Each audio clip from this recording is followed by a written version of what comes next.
Hello, my name is Paul Abner. I'm going to talk to you today about a specific type of trust that many people really don't talk about, but we all have our four-legged loved ones that we need to be considered about, or our birds that we need to be concerned about. Birds are, and I'll talk to you in a moment, where that is especially important, because if you have a cockatoo or some other bird, their life expectancy is huge. And I can't tell you how many times that I've had clients who have had, exotic birds, whereby I've created what I'm going to talk about today called a pet trust. So what's the issue? Well, the issue is this. If God forbid we pass away, who's going to take care of our furry little friend? Here in my office, we are very dog friendly. So when you come to visit me, you will see my beautiful golden doodle daughter, Shayna, and my beautiful golden doodle granddaughter, Gabby. And they will greet you, and kiss you, and love you, and they're part of the family. And we love them just as if they were part of the family. So why don't we treat them as part of the family in terms of our legal documentation? Well, we can do that. A lot of people don't give it much thought. You say, well, what's going to happen to that bird? What's going to happen to that dog or cat at the time of my death?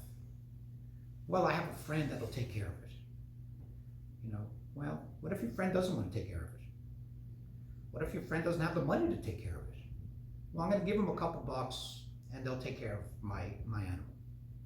Well, if you give them a couple bucks at the time of your demise, they have no legal obligation to take care of your loved one. They can take that $10,000 that you gave them and go to the track. Go to gamble it away. The only way to ensure your furry little friend is guaranteed to be taken care of is the creation in your legal documents, whether it's a will or a revocable trust, what we commonly refer to as a pet trust.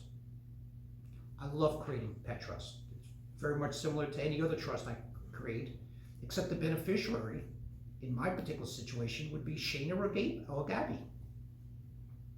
There's a trustee. The trustee is responsible. They have a fiduciary responsibility to make sure that the needs of that animal is taken care of.